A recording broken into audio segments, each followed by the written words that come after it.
أعوذ بالله من الشيطان الرجيم بسم الله الرحمن الرحيم الحمد لله رب العالمين الصلاة والسلام والتحية والإكرام على الرسول الأنام خاتم النبيين رحمة للعالمين وعلى آله الطيبين الطاهرين الذين أذهب الله عنهم الرجس وطهرهم تطهيرا اللهم صل على محمد وآل محمد ولعنة الدائمة الباقية على أعدائهم ومنكر فضائلهم وغاصب حقوقهم أجمعين من يوم عداوتهم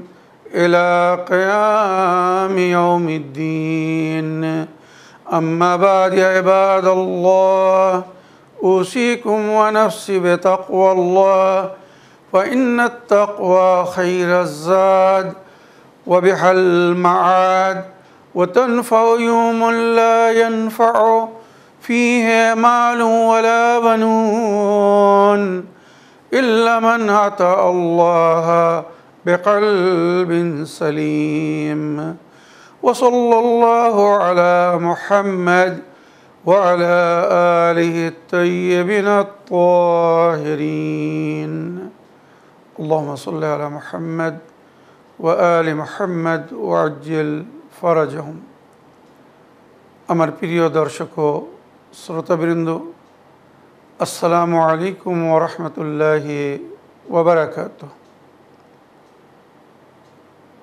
আজ 3 জামাদি উস-সানি অথেন্টিক রওয়ায়াত হিসাবে জনাবে জাহরা সালামুল্লাহ আলাইহার শাহাদাতের যে 3টি তারিখ বলা হয়েছে তার মধ্যে শেষ তারিখ হচ্ছে আজকের দিন, অর্থাৎ নবী করিম সাল্লাল্লাহু আলাইহি ওয়াসাল্লামের পরলোক গমনের পরে, নবী করিম সাল্লাল্লাহু আলাইহি ওয়াসাল্লামের ওয়াফাত বা শাহাদাতের পরে আজকের ভোর পর্যন্ত জনাবে জাহরা এই দুনিয়ায় বেঁচে ছিলেন।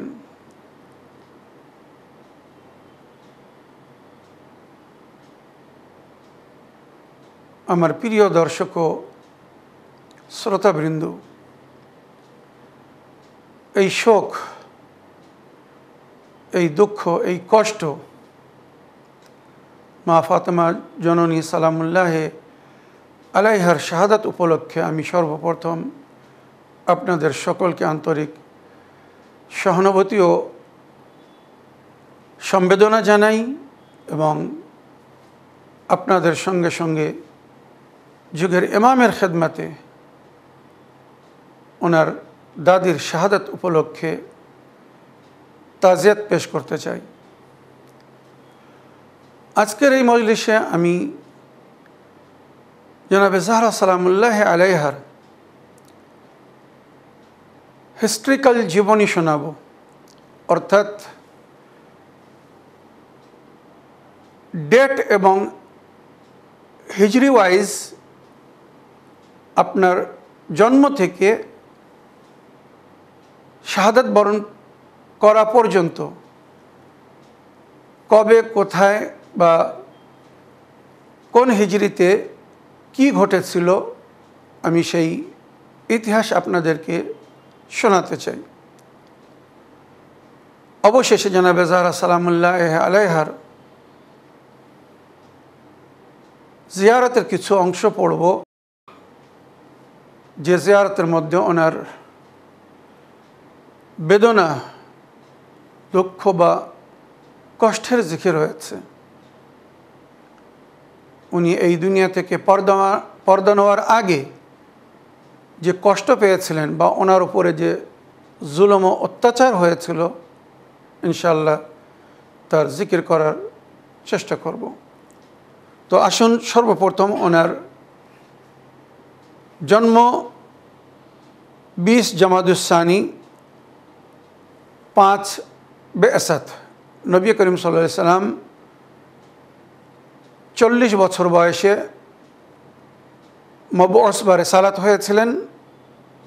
তার 5 বছর পরে জনাবে জাহরা সালামুল্লাহ আলাইহা জন্মগ্রহণ করেন। 10 রমজান 10 হিজরিতে ওনার মা জননী জনাবে খাদিজাতুল কুবরা পরলোক গমন করেন বা রহলাত পেয়েছিলেন। তারপরে মক্কার জীবন নবীর জন্য খুব কঠিন করে দেওয়া হয়েছিল।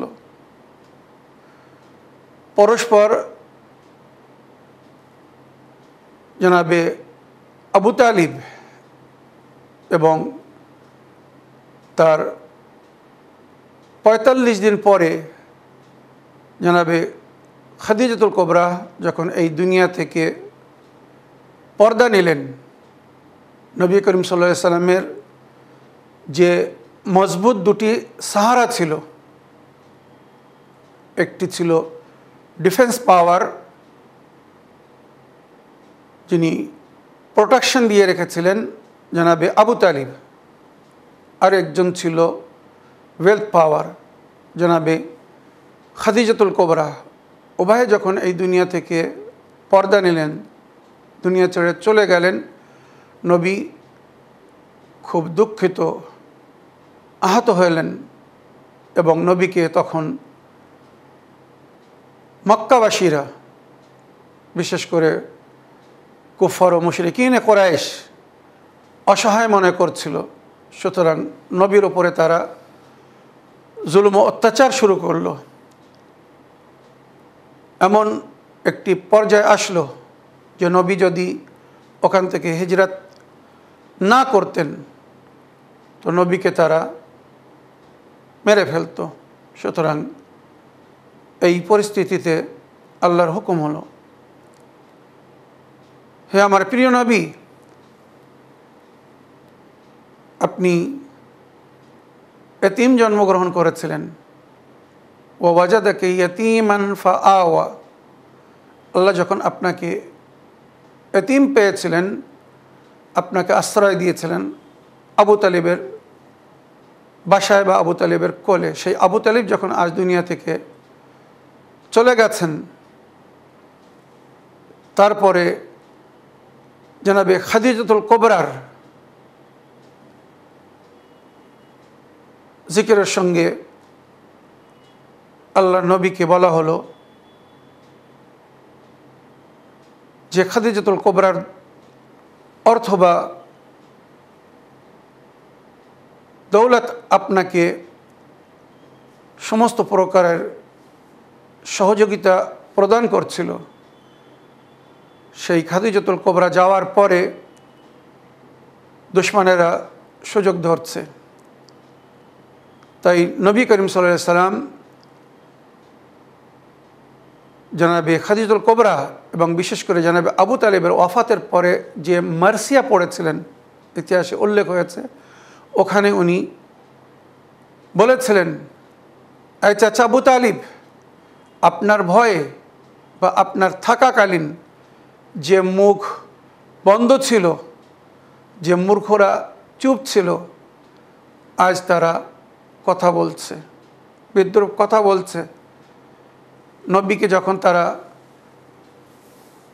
আঘাত করার বা নবীর উপরে আক্রমণ করার প্ল্যান তৈরি করলো, তখন আল্লাহর তরফ থেকে হুকুম হলো, আমার প্রিয় নবী, আপনি এবারে মক্কা ছেড়ে দিন, এখান থেকে হিজরত করুন।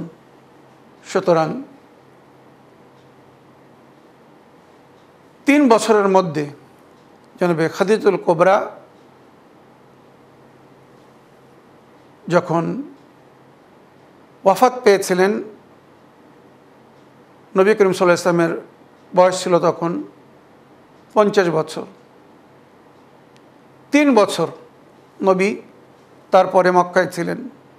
এই 3 বছরের মধ্যে পরিবেশ নবীর জন্যে এত কঠিন করে দেওয়া হয়েছিল যে নবী ওখানে ঠিকভাবে নিঃশ্বাস নিতে পারছিলেন না, চলাফেরা করতে পারছিলেন না, পায়ে পায়ে শত্রুর ভয় হচ্ছিল, জানি না কখন কোথা থেকে কে আক্রমণ করবে, কে হামলা করবে।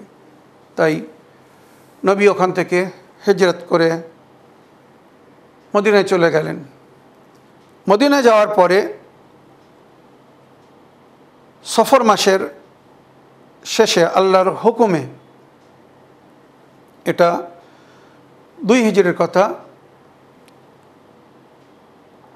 হযরত আলী আলাইহিস সালামের সঙ্গে নিজের কন্যার আকদ করলেন, নিকার সিগা জারি করলেন। এটা কিন্তু খুব সুন্দর একটি প্রসেসের মাধ্যমে হয়েছিল, যেগুলো আমি জনাবে জাহরা ও মাওলা আলী আলাইহিস সালামের বিবাহর দিনের ঘটনায় শুনিয়েছি। এখন কিন্তু রুখসাতি হয়নি, শুধু নিকাহ হয়েছিল আগে মসজিদুল নববীতে। তারপরে 1 জিলহিজ্জা 2 হিজরিতে প্রকাশ্য রূপে বিবাহর আসর সাজিয়ে যেভাবে ইসলামিক বিবাহ হয় ওইভাবে বিবাহ এবং তারপরে রুখসাতি হয়। জনাবে জাহরা সালামুল্লাহ আলাইহার জীবন কাহিনী এইভাবে আস্তে আস্তে আগে বাড়তে থাকে। 15 রমজান 3 হিজরিতে ইমাম হাসান আলাইহিস সালাম জন্মগ্রহণ করেন। 7 শাওয়াল 3 হিজরিতে উহুদের যুদ্ধ হয়, আর ওখানে বিবি জাহরা সালামুল্লাহ আলাইহা নিজে উপস্থিত ছিলেন জখমি আহতদের সেবা করার জন্যে। 3 শাবান 4 হিজরিতে ইমামে হোসেন আলাইহিস সালামের জন্ম হয়। 5 জামাদুল আউয়াল 5 হিজরি নইলে 6 হিজরিতে বিবি জাইনাব সালামুল্লাহ আলাইহা জন্মগ্রহণ করেন। আর 6 হিজরি 5 হিজরি জনাবে জাইনাবের বিলাদত লেখা হয়েছে, আর 6 হিজরিতে জনাবে উম্মে কুলসুম সালামুল্লাহ আলাইহার বিলাদত বা জন্ম হয়। এবারে 7 হিজরি, এখান থেকে কিছু বিশেষ ইতিহাস বা ঐতিহাসিক ঘটনা আপনাদেরকে জানাবো, শোনাবো বা ইতিহাস থেকে অবগত করার চেষ্টা করব। 7 হিজরি নবী করিম সাল্লাল্লাহু আলাইহি সাল্লামের ওফাতের 5 বছর আগে বিনা যুদ্ধে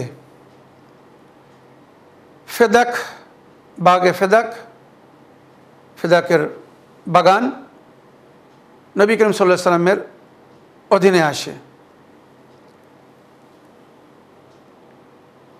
এটাকে কোরআনের ভাষায় ফায় বলা হয়েছে।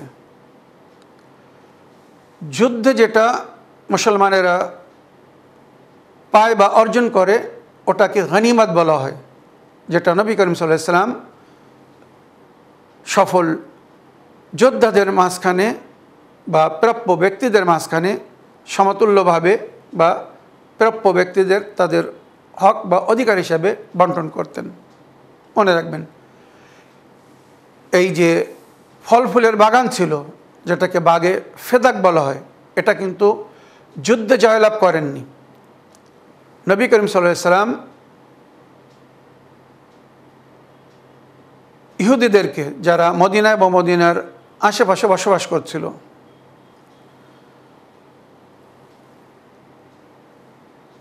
খায়বারের যুদ্ধ জয়লাভ করার পরে তাদেরকে ইসলাম গ্রহণ করার দিকে আমন্ত্রণ জানিয়েছিলেন, কিন্তু তারা নিজের ধর্ম বা দিন নিয়ে বড় কঠোর ছিল। তারা বলল, আপনাদের অধীনে বা আপনাদের সঙ্গে থাকতে গেলে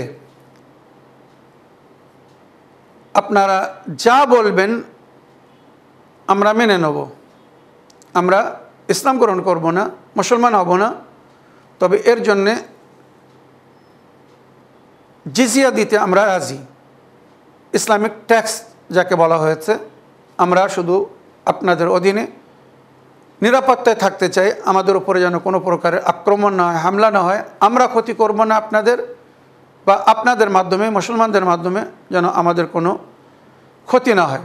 তখন নবী করিম সাল্লাল্লাহু আলাইহি ওয়াসাল্লাম তাদের কাছ থেকে একটি স্বীকৃতি নিলেন যে তোমরা ওয়াদা করো মুসলমানদের রাস্তায় কোনো প্রকারের অবরোধ সৃষ্টি করবে না, বা ইসলাম প্রচারের রাস্তায় তোমরা বাধা সৃষ্টি করবে না, আর তোমরা যদি মুসলমানদের অধীনে বা ইসলামিক রাজিত্বে শান্তিপূর্ণভাবে জীবনযাপন করতে চাও, তো তোমাদের একটি বিশেষ এলাকা হবে, সীমিত এলাকা, ওখানে তোমরা স্বাধীনভাবে জীবনযাপন করবে, তোমাদের সঙ্গে মুসলমানদের সরাসরি কোনো প্রকারের সম্পর্ক থাকবে না, যাতে মতভেদ বা অশান্তির সৃষ্টি না হয়।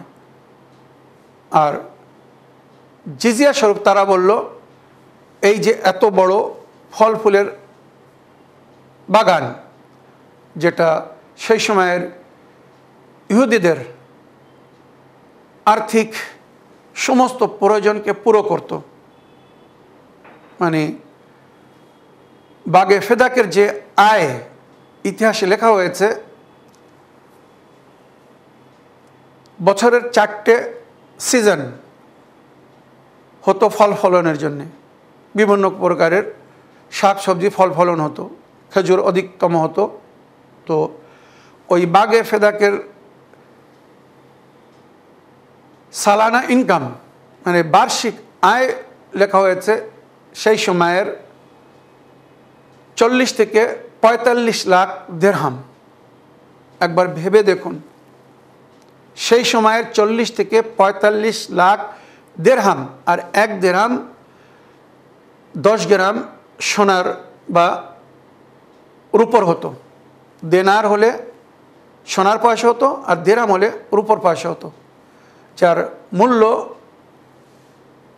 যদি এখনকার সময় হিসেবে বলি তো 45 কোটি, 40 থেকে 45 কোটি টাকা ওই বাগে ফেদাকের বার্ষিক ইনকাম ছিল, যার মাধ্যমে মুসলমানদের সমস্ত প্রয়োজন পুরো হতো। নবী নিজের রাজিত্ব চালাতেন, হুকুমত চালাতেন, বা ইসলামিক স্ট্যাটাসকে নিয়ন্ত্রণ করতেন ওই আয়ের মাধ্যমে। চিন্তা করুন, যেটা এবারে শুনুন কেন এই ইতিহাসটা বললাম, শুধু এতটুকু বলার জন্যে, ইহুদিদের তরফ থেকে যখন নবী করিম সাল্লাল্লাহু আলাইহি ওয়াসাল্লামকে ওই বাগে ফেদাক দেওয়া হলো, সমঝোতা বা পিস ট্রিটি হিসাবে, नबी करीम सल्लल्लाहु अलैहि वसल्लम 7 हिजरी थे, पैगम्बर की जानिब से बाग फ़दक का हज़रत फ़ातिमा ज़हरा के लिए हेबा करना। 7 हिजरीते नबी करीम सल्लल्लाहु अलैहि वसल्लम এই বাগে ফেদাক, এই ফেদাকের বাগান, যার দীর্ঘ বর্গ বা উন্নতির জিকির করলাম আগে, যে হেবানামা নবী লিখেছিলেন সেটাও শোনাচ্ছে আজকে, ভালো করে মন দিয়ে শুনবেন আর অন্যদেরকে শোনাবেন। সূত্র দিয়ে আজ আমি আপনাদেরকে এই হেবানামা শোনাতে চাই। নবী নিজের জীবনে পর্দা নেওয়ার 5 বছর আগে, মরার সময়, ইন্তেকালের সময় বা ওফাতের সময় নবী ওসিয়াত করেননি যে আমার পরে আমার এই ফলের ফুলের বাগান, এই বাগে ফেদাক যেন আমার কন্যাকে দেওয়া হয় না। অলরেডি এটা নবী নিজের কন্যাকে 7ম হিজরিতে নিজের ওয়াফাতের 5 বছর আগে হেবা করে দিয়েছিলেন। তো এটা জানাবে ফাতেমা জাহরার মিলকিয়ত ছিল অলরেডি, যেটাকে সেই সময়ের খলিফা এই বলে কেড়ে নিয়েছিল, বা জানাবে জাহরাকে ওনার হক থেকে বঞ্চিত করে দিয়েছিল, কোরআনের বিরুদ্ধে মিথ্যা জালি হাদিস তৈরি করে। নাহনু মাআশারাল আম্বিয়া লা নারিসু ওয়া লা নুওয়ারিস, আমরা নবীরা না ওয়ারিস হই না ওয়ারিস বানাই, কুল্লামা তারাকনাহু সাদাকাতান, আমরা যা কিছু ছেড়ে যাই এটা সাদাকা, মানে পাবলিক প্রপার্টি, সবার হক, এটা সবাই নিতে পারে বা সবার মধ্যে বিতরণ হবে। এই মিথ্যা জালি হাদিস কিন্তু শুধু জনাবে জাহরাকে ওনার প্রাপ্য হক বা অধিকার থেকে বঞ্চিত করার জন্যে তৈরি করা হয়েছিল। কোরআনে তিনটে নবীর সম্পর্কে বিরাসাতের জিকির হয়েছে, যার জিকির জনাবে জাহরা নিজের খুতবায়ে ফিদাকের মধ্যে করেছেন। সুলাইমান নবী দাউদ নবীর ওয়ারিস হয়েছিলেন।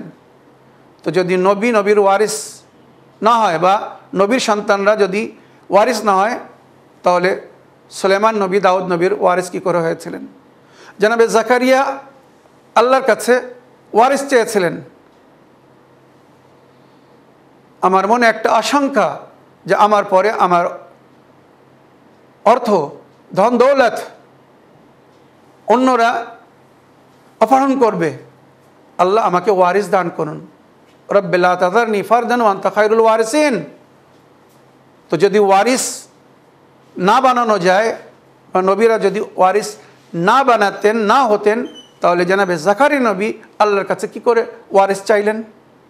তো এগুলো কোরআন বিরোধী কিনা উম্মতে মুসলিমা আর কবে বুঝবে? এই হকিকতকে তারা কেন অ্যাকসেপ্ট করছে না যে জনাবে জাহরার সঙ্গে যেটা হয়েছে সেটা অন্যায় হয়েছে, অবিচার হয়েছে, কোরআন বিরোধী কাজ হয়েছে, মুসলমানের ওরাসাত পায়। এই বাগে ফেদাক মুসলমানদের খলিফা নিজের মেয়ে জামাইকে দিয়ে দিয়েছিল।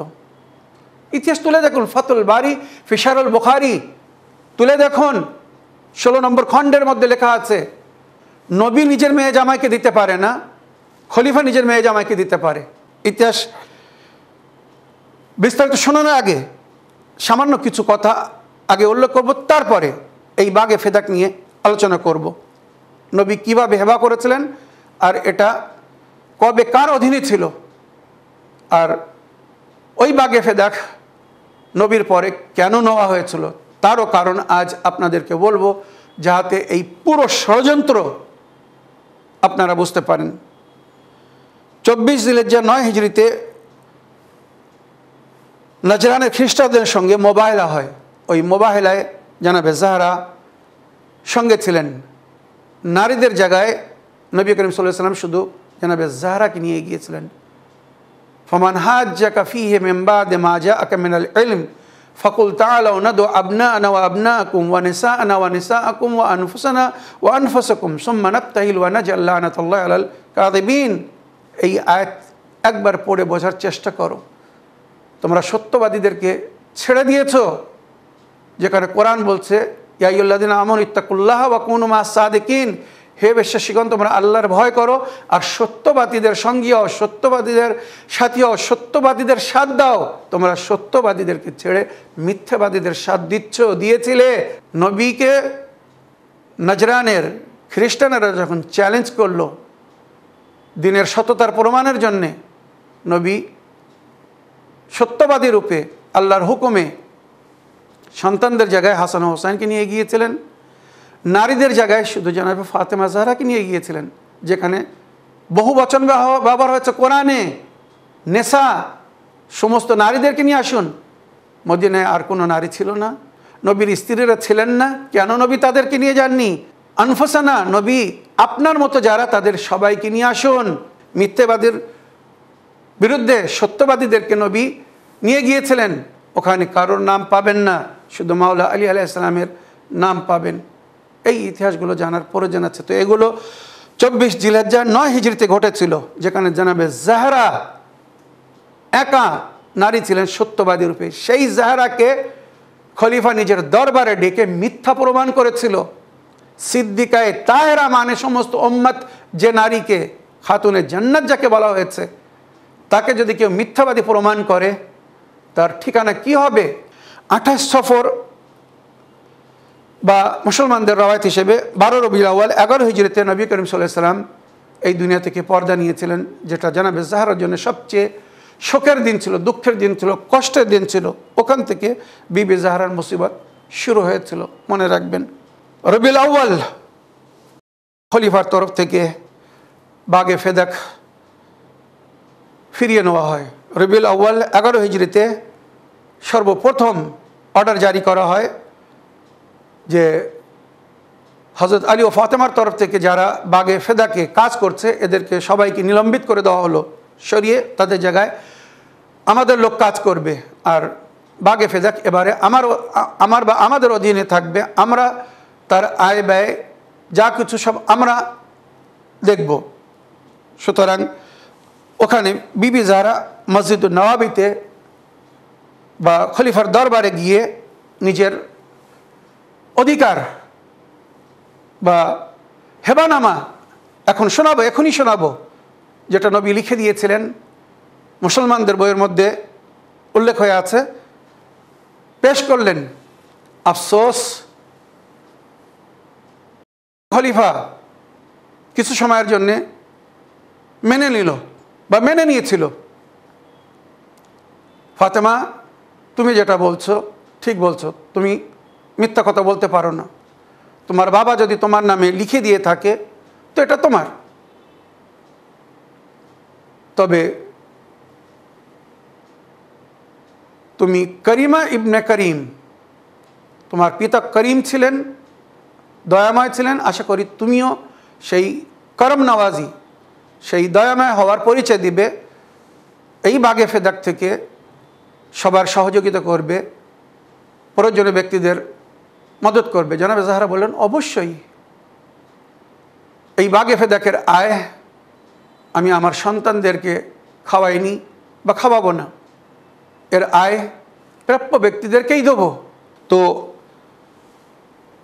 খলিফা মেনে নিয়েছিল, কিন্তু দুঃখের বিষয়ে যখন জনাবে জাহরা ফিরে যাচ্ছিলেন দরবার থেকে স্বীকৃতি নিয়ে যে এই বাগে ফেদাক তার অধীনে থাকবে, এগুলো কিন্তু বাস্তব ইতিহাস, সব লিখিত কথা, সূত্র আগে বলছি।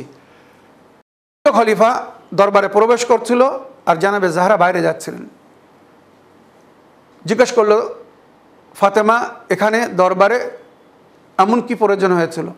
উনি বললেন, তখন বলল কোথায় দেখি হেবানামা। জনাবে জাহরা হেবানামা দেখালেন, বিশ্বাস করে যে বাবার সাহাবি আর সম্পর্ক তো আপনারা জানেন। ইতিহাস লিখছে, ওখানে দাঁড়িয়ে খলিফা বলল, যে ভুল করেছে মানে তার সংশোধন আমি করছি, এই বলে ওই বাগে ফেদাকের যে হেবানামা ছিল ওটা কুটি কুটি করে ফেলে দিল। কারণ এটা একটা প্রমাণ, নবীর তরফ থেকে লেখা হেবা করা একটা প্রমাণ ছিল, সেটাকে কুটি কুটি করে ছিঁড়ে ফেলে দিল, যাতে ফাতেমা দ্বিতীয়বার যেন এটা কাউকে না দেখাতে পারে।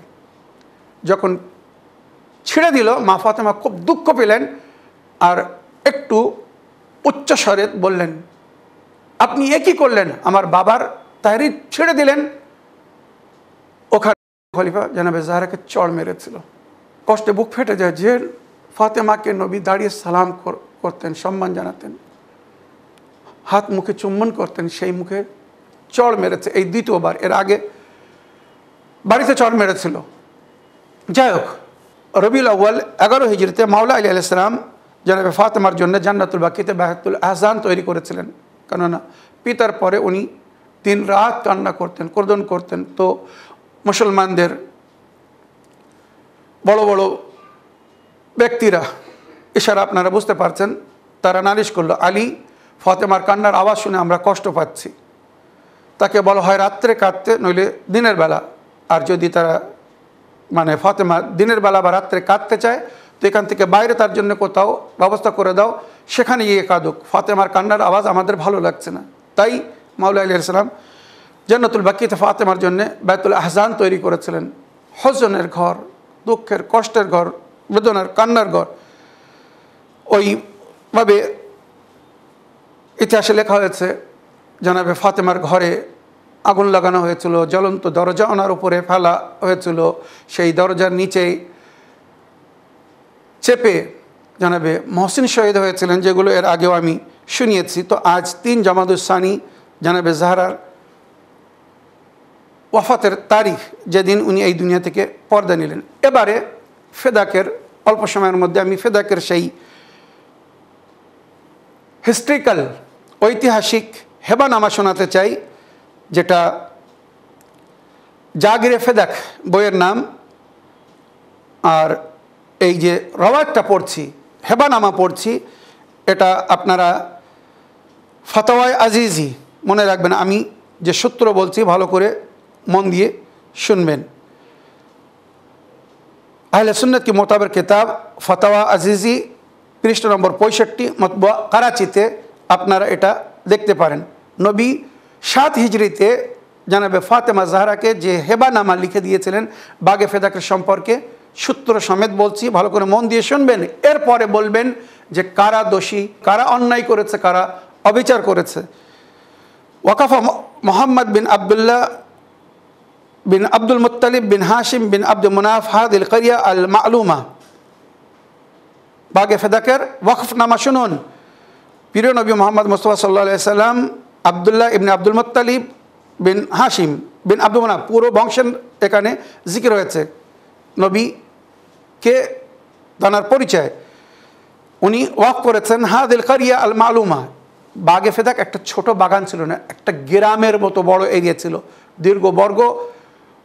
বিস্তারিত যদি বলতে চাই অনেক সময়ের প্রয়োজন আছে, তবে কমসে কম তার যে এরিয়া বলা হয়েছে 3 ফারসাক, আর 1 ফারসাক 5.5 কিলোমিটার হয়। 3 ফারসাক মানে প্রায় 16 কিলোমিটার এরিয়া। কত কিলোমিটার? 16 kilometre area. যারা মদিনায় জিয়ারত করতে গিয়েছে বাগে ফেদাক দেখার জন্য বাসে ঘুরে বেড়াতে হয়, তাদেরকে জিজ্ঞেস করে দেখুন। হাদিল করিয়া আল মালুমা, এই গ্রাম, পুরো একটা গ্রাম, 16 কিলোমিটার এরিয়া জুড়ে একটা বড় এলাকা ছিল। বেহুদুদেহা আল মালুমা বেহুদুদেহা, যার হুদুদ মানে বাউন্ডারি, মানে পরিচিত ছিল দীর্ঘবর্গ হিসেবে। ওয়াকাফা আলা ফাতেমা আলাইহিস সালাম ওয়াকফান মুহাররামান আলা গায়রিহা, এটা ওয়াক করা হয়েছে ফাতেমার জন্যে, যেটা ফাতেমা ছাড়া অন্যর জন্যে হারাম করা হয়েছে। পরিষ্কার নবী লিখেছেন বা লিখেছিলেন, এটা ফাতেমা ছাড়া অন্যদের জন্য হারাম। মুআব্বাদান আলাইহা, চিরস্থায়ী রূপে হারাম, মানে শুধু আজ না, ফাতেমার পরে ফাতেমার যারা ওয়ারিস হবে শুধু তাদের জন্য হালাল হবে, তাছাড়া অন্যদের জন্য এই বাগে ফেদাক হারাম। ফাতেমা যাকে দিবেন তার জন্য হালাল, আর ফাতেমা যদি কাউকে না দেয় তো কিয়ামত পর্যন্ত হারামান মুআব্বাদান। এখানে শব্দ আরবি ব্যবহার হচ্ছে, যারা আরবি জানে তাদের জিজ্ঞেস করে দেখুন। ওয়াকফান মুহাররামান আলা গায়রিহা মুআব্বাদান আলাইহা, চিরস্থায়ী রূপে। ওয়ামিন বাদাহা আলা যুররিয়াতিহা, ফাতেমার পরে এই বাগে ফেদাক কারা পাবে? যুররিয়াতিহা, ফাতেমার যুররিয়াত, ফাতেমার বংশধারী। ফামান বাদ্দালা বাদামা সামিয়াহু, এই ওসিয়াত শোনার পরে, এই যেটা পড়ছে নবী বললেন, এই ওসিয়াত জানার পরে, শোনার পরে যদি কেউ এটাকে পরিবর্তন করে, যারা পরিবর্তন করেছিল তাদের জন্য বলছি, আর সেই পরিবর্তনের উপরে যারা বিশ্বাস রাখে তাদের জন্য বলছি। ফামান বাদ্দালা বাদামা সামিয়াহু, এই ওসিয়াত, এই ওয়াকফনামা শোনার পরে কেউ যদি এটাকে পরিবর্তন করে, ফাইন্নামা ইসমুহু আলাল্লাযিনা ইউবাদদিলুনাহু, এর গুনাহ তাদের কাদের উপরে যাবে যারা এটাকে পরিবর্তন করবে। এই ওয়াকফনামা, এই হেবানামা যদি কেউ চেঞ্জ করে তো তার গুনাহগার সেই ব্যক্তি হবে যে চেঞ্জ করবে। ইন্নাল্লাহা সামিউল আলিম, আল্লাহ সব কিছু দেখছেন এবং উনি সব কিছু জানেন। এই ছিল হেবানামা। এবারে বলুন, এই ফেদাক যার হেবানামা আমি পড়ে আপনাদেরকে শোনালাম, এর প্রাপ্য হকদার কে? এছাড়া আরও শুনুন, रवायत लिखते फ़दक पैगम्बर अकरम के दौर में जंग के बाद मुसलमानों के कब्ज़े में आया था। खैबर যুদ্ধের পরে চুক্তির মাধ্যমে এই ফেদাক পয়গম্বরের অধীনে আসে, যেটা ফै বলা হয়েছে, কোরআনে যার जिक्र হয়েছে। इसीलिए आ हज़रत ने इसे हज़रत फ़ातिमा ज़हरा को दे दिया। मुसलमान इल्मन आयतुल फै, आयतुल फै কোরআনের মধ্যে যে আয়াত আছে, ওই আয়াত যখন অবতীর্ণ হলো, ওই আয়াতকে নির্ভর করে বা ওই হুকুমকে পালন করার জন্যে নবী এই ফেদাক নিজের কন্যাকে দিয়ে দিলেন। আর আয়াত এখানে জিকির হয়েছে ওয়া আতিদাল কুরবা হাক্কা, কোরআন বলছে কারাবাদ্দার, আত্মীয়দের তাদের হক দিয়ে দিন। তো নবী আগে নিজে আমাল করতেন, পরে অন্যদেরকে বলতেন। তো নবীর ওপর যখন এই আয়াত নাযিল হলো তো নবী করিম সাল্লাল্লাহু আলাইহি সাল্লাম জানাবে ফাতেমাকে ডেকে এই ফেদাকের পুরো বাগান ওই যে হেবানামা বললাম ওই হেবানামা রূপে লিখে বা লিখিয়ে ফাতেমাকে দিয়ে দিলেন। ফাতেমা আজ থেকে এই ফেদাক তোমার, আল্লাহর হুকুম এটাই হয়েছে যে কারাবাদ্দারকে তাদের হক দিয়ে দাও। मुल्ला जलालुद्दीन सियूती ने तफसीर दुर्र मंसूर, मुत्तकी हिंदी ने अपनी किताब कंदुल उम्माल, सालाबी ने तफसीर कश्फ वल बयान, हाकिम हस्कानी ने शाहिद तंदील, कंदूनी ने अनाबुल मुअद्दा और बहुत सारी दूसरी किताबों में इस हदीस को नकल किया है। এই সমস্ত বইয়ের মধ্যে আপনারা দেখে নিন নবী করিম সাল্লাল্লাহু আলাইহি সাল্লাম ওই বাগে ফেদাক নিজের কন্যাকে হেবা করেছিলেন। এবারে প্রশ্ন হচ্ছে যে এই বাগে ফেদাক কেন নেওয়া হয়েছিল? নবীর কন্যার হক কেন কেড়ে নেওয়া হয়েছিল?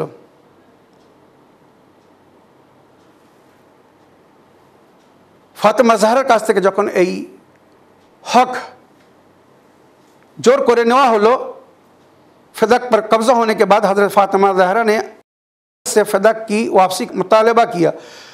ने कहा मैं पैगम्बर अकरम को ये कहते हुए सुना है कि उनके बाद उस माल का मुसलमानों को मिलता है, उनसे कोई इर्स नहीं मिलता।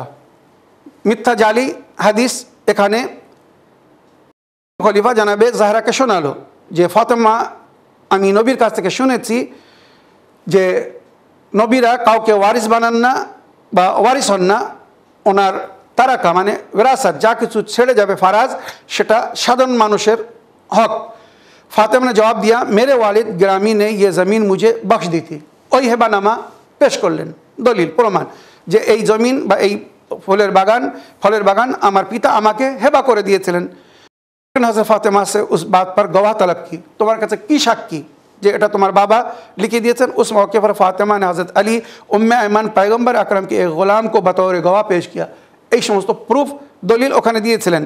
ফখরুদ্দিন রাজি মফাতুল গায়ব 1420 হিজরিতে প্রিন্টেড খণ্ড নম্বর 29 পৃষ্ঠা নম্বর 506 এখানে এই পুরো রওয়ায়াত উনি লিখেছেন যে হযরত আলী উম্মে ऐमन इमाम হাসান হুসাইন সবাইকে गवाह पेश कर लें।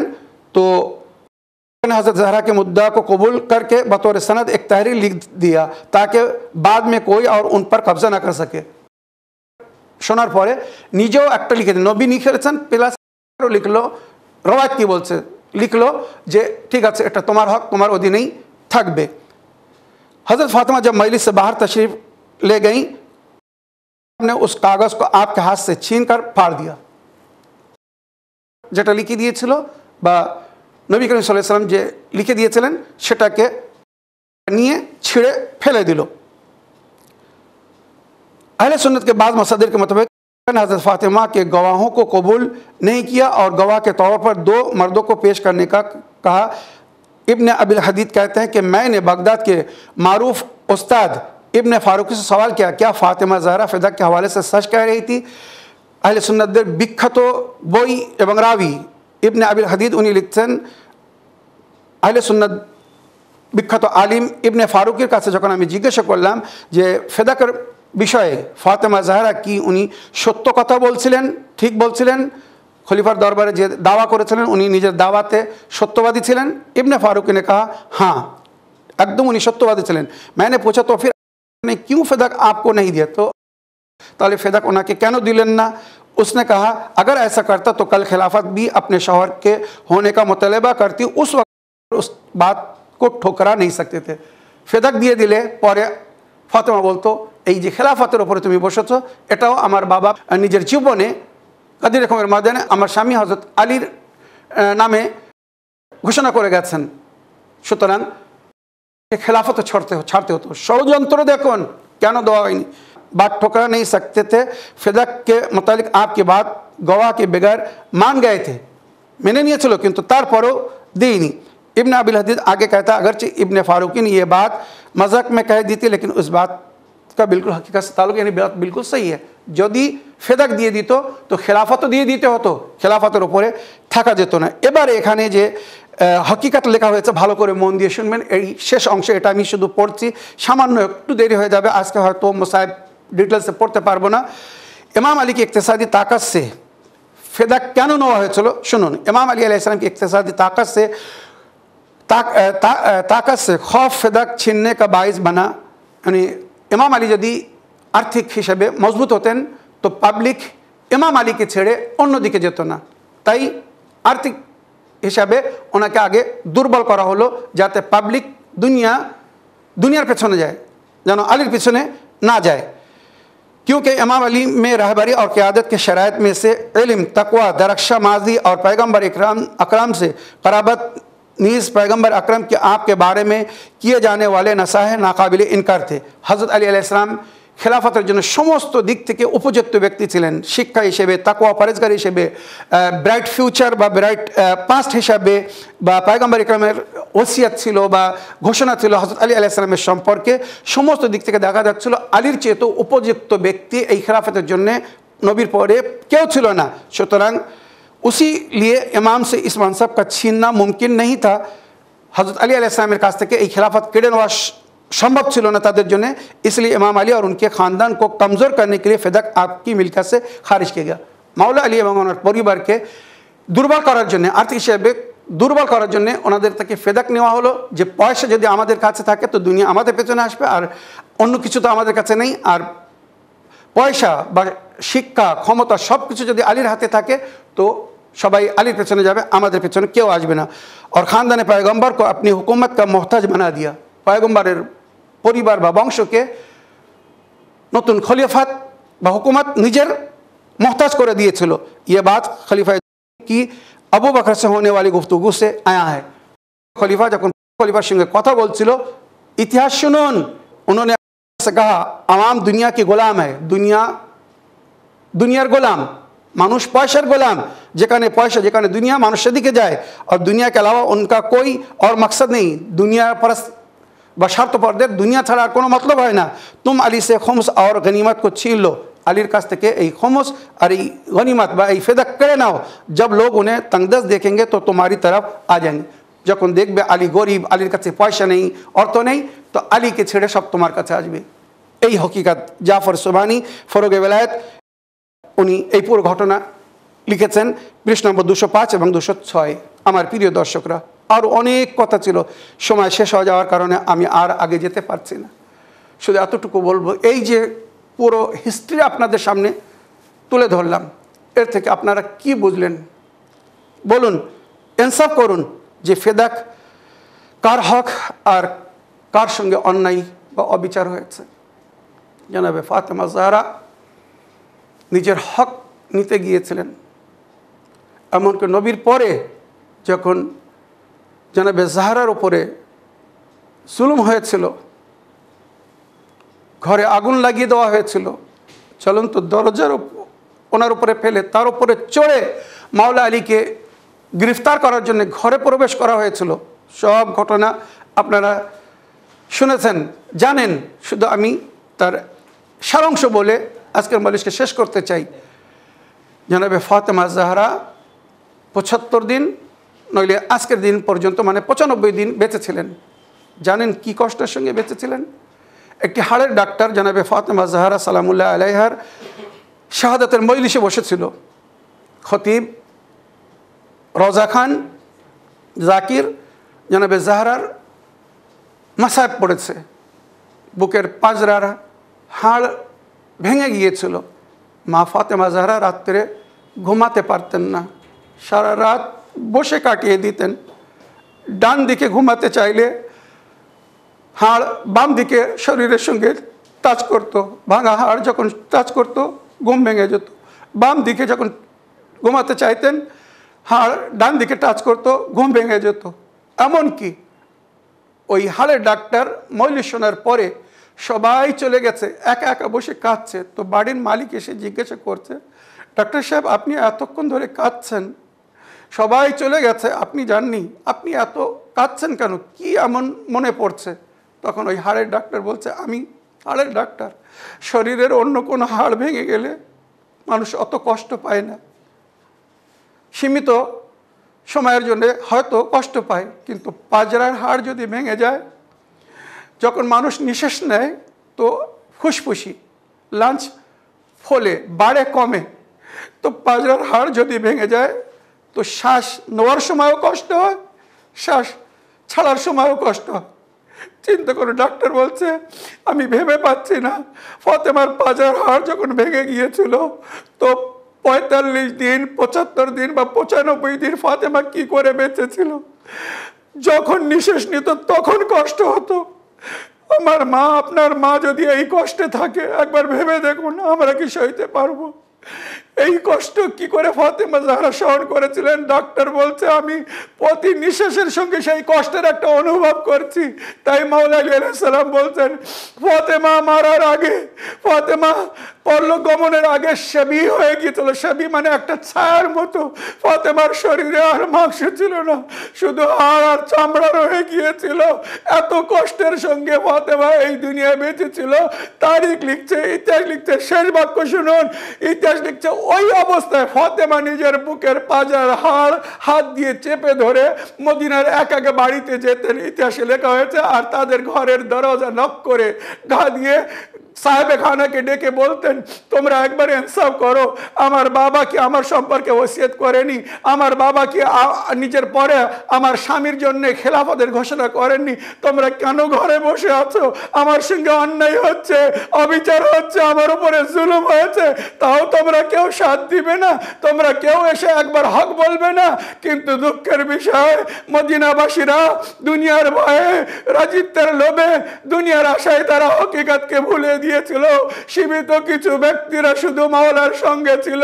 আর ফাতেমার উপরে এই সমস্ত দুঃখ, এই সমস্ত কষ্ট, এই নির্যাতনা, এই জুলম অত্যাচার দেখাশোনার পরেও কিন্তু মুনাফিকরা কেউ ফাতেমার সাথ দেয়নি, কেউ আলীর সাথ দেয়নি। এমনকি মাওলা আলী আলাইহিস সালাম তাদেরকে সালাম করতেন, তারা উত্তরও দিত না। এত কষ্ট সয়েছিলেন। তাই জনাবে জাহরা যখন দুনিয়া থেকে যাচ্ছেন তো মাওলা আলী নিজের স্ত্রীকে নিজের কোলের কাছে মাথা রেখে বলছে ফাতেমা, ফাতেমা তুমি তো দেখছো মদিনার অবস্থা, না না তুমি তো দেখছো মদিনার অবস্থা। বাবা তোমাকে আমার কাছে আমানত রেখে গিয়েছিল, কিন্তু আফসোস আমি সেই আমানতের হয়তো হেফাজত করতে পারিনি। যেন বাবার কাছে গিয়ে আমার নালিশ করো না। ফাতেমা তোমার সঙ্গে যা কিছু হয়েছে এই অন্যায় অবিচার তারা করেছে যারা জীবনে নবীকে অনেক কষ্ট দিয়েছিল, নবীও তাদের থেকে রাজি ছিলেন না। নবী ফাতেমা বললেন আবুল হাসান, এক স্ত্রীর উপরে তার স্বামীর অনেক অধিকার হয়। বাবার আদেশ অনুযায়ী আমি সারা জীবন আপনার অধীনে থেকে আপনার কথা মতো চলেছি, তারপরেও যদি আমার থেকে কোনো প্রকারের ত্রুটি হয়ে থাকে আবুল হাসান আমাকে ক্ষমা করে দিও। আমি তোমার সঙ্গে কোনো নালিশ রাখি না, তোমার থেকে আমার কোনো শিকায়ত নেই। আমার দুঃখ কষ্ট সব আল্লাহর কাছে সমর্পণ করলাম। আমি বাবাকে যে বলবো বাবা, যারা আপনার সঙ্গে থাকতো, আপনার কলেমা পড়েছিল, তারা আপনার পরে আপনার দিনকে ধোঁকা দিয়েছে, আপনাকে ধোঁকা দিয়েছে, আপনার কথাকে ছেড়ে দিয়েছে, আপনার আদেশকে তারা অগ্রাহ্য করেছে, আর আমার উপরে জুলুম করেছে, আমার সবকিছু করে কেড়ে নিয়েছে, আমার বাচ্চাদেরকে তারা অসহায় করে দিয়েছে। বাবা, হাসরের ময়দানে আমি যখন ফরিয়াদ করব আপনি আমার সাথ দিবেন। এই বলে ফাতেমা জাহরা এই দুনিয়া থেকে পর্দা নিলেন। ইন্না লিল্লাহ ওয়া ইন্না ইলাইহি রাজিউন, রাদান বিকাদাইহি ওয়া তাসলিমান লিআমরিহি ওয়া সায়ালামুল লাযিনা যালামু আইয়া মুনকালিবিন ইয়ানকালিবুন। ইন্না লিল্লাহ ওয়া ইন্না ইলাইহি রাজিউন।